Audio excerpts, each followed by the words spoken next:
early 19th century British study and accomplishments in the subject of steam locomotion were genuinely unique.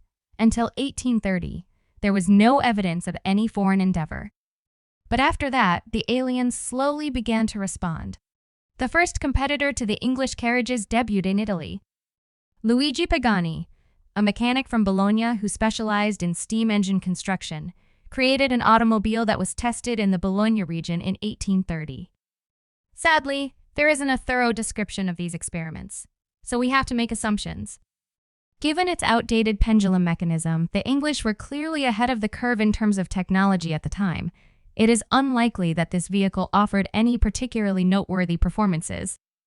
But he must have caused a great deal of alarm when he rode into the countryside, where the sight of this writhing, creaking, smoking monster in front of peasants who were far less prepared and knowledgeable about this kind of experiment than the British public was.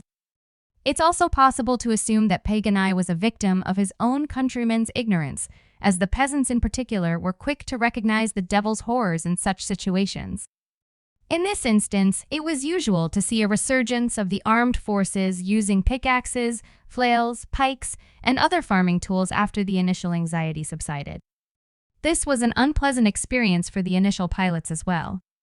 Whatever the case, Pagani appears to have implemented this mechanism with caution, and even some research examples include the hippogriffs that are affixed to the front of the car.